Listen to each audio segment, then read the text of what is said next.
Apple just released iPhone SE 2nd generation, and that phone is pretty underwhelming. If you're a super fan of Apple, just skip this video, it ain't for you. For the rest of you who can think critically and want the best bang for your buck, let's talk about this new iPhone and where it stands in comparison with the previous Apple phones. And also I'm gonna give you a suggestion which phone to buy instead of wasting your money on SE 2nd generation. At the time when everyone was expecting from Apple to remove the home button from the 2020 SE model and make a larger display in a similar to old SE body, Apple has basically given you another iPhone 8, just with some minor improvements. Some iPhone X from 2017 features thrown into the mix, just a feature or two from their newest iPhone 11, but crippled the phone intentionally in many aspects, so it couldn't compete under any circumstances with the more expensive Pro or 11 models. And here you go, another product of Apple's bullshit marketing team. In the end, you get a phone that simply isn't worth its price tag of around $400 for 64GB model. But worst of all, because of all the slimy tech reviewers who enjoy kissing the Apple's butt, I'm sure that shit will even sell quite well. So why do I think iPhone SE2 isn't worth it? Let's figure it out. So as usual with the iPhones, the main differences between the generations or models are basically the display, the processor, camera, video capabilities, and that's kinda it actually. I doubt too many of you are hardcore gamers, and even saying it is already kind of oxymoron, hardcore gaming on mobiles. So most likely any bumps to GPU or graphics processor you will just simply not notice. And Apple's chips are in general, even older ones, are way more than capable even a few years later, like right now in 2020.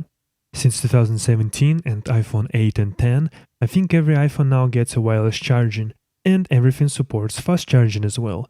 Even though Apple, in its best greedy tradition of course, will not put a fast charging brick with the iPhones, because they want you to buy it separately and give them even more money.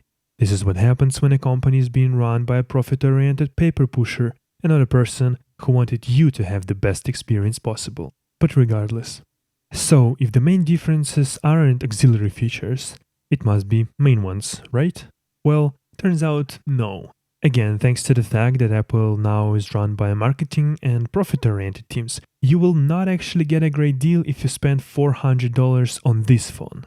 Let's talk about the main camera. First of all, and it's actually pathetic at this point already, it's the same old 12-megapixel bullshit, and you get only one camera. This camera is kind of a Frankenstein monster, combining features from iPhone X or XR and 11. It seems like photo capabilities are mostly the same as in iPhone 11 wide camera, but you will not get that quite impressive night mode. Why? They give you A13 processor that they put into iPhone 11, so it's definitely not for a lack of processing power. Well, the answer is easy, and it's again Apple's bullshit marketing team, of course. Then, if we check video capabilities, we actually find out that it's not iPhone 11 camera here either, because they limited extended dynamic range to just 30 fps instead of full 60 on iPhone 11. So this camera is actually more of a glorified iPhone XR or XS camera than iPhone 11 one.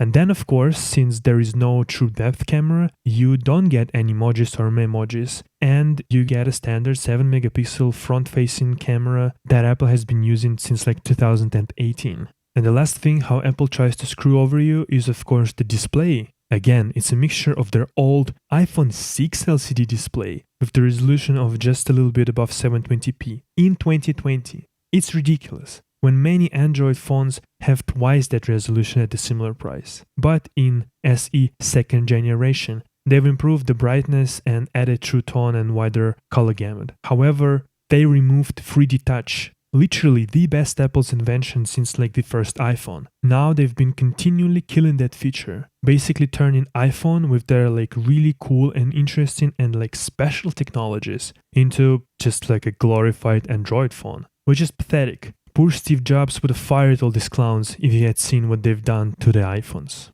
So that's it. This is a crippled phone made from the leftover parts with an old design delivered to you straight from the Apple's bullshit marketing team. Now let me tell you how you should spend your $400 or $500 hard-earned dollars if you actually want a good phone for your money, instead of incentivizing Apple to produce bullshit like this. There are quite a few iPhone XS phones that you can buy for about $400 or $500, and this is a phone you should buy instead of iPhone 8. Sorry, iPhone SE second generation.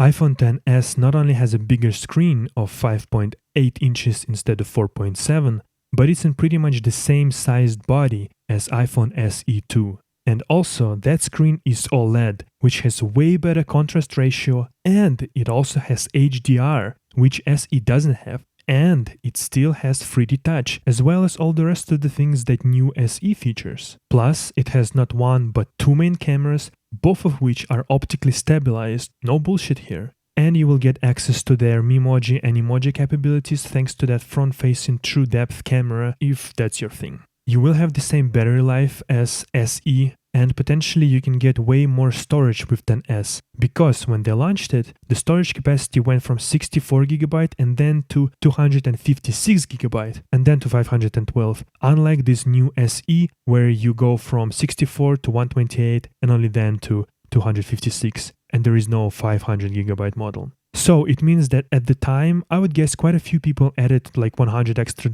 and went straight up to the 256GB model. So now you can probably get 256GB model for quite a decent price. And if you combine all these things together, I think Apple has just made the best possible promotion for buying your next iPhone used and getting way more features by doing so. So thanks Apple, I guess.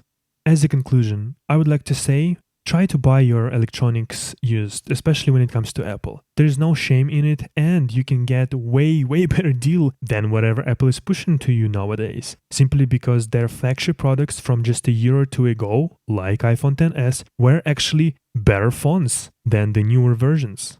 Okay, thanks for watching. Please subscribe, as most of you watching haven't yet done that, and share this video with people who are thinking about buying a new iPhone right now. Maybe we can reason with them and persuade them into giving money to the fellow citizens instead of a giant corporation. And in the meantime, they will even get a way better phone overall. Thank you once again. Till the next one. Bye bye.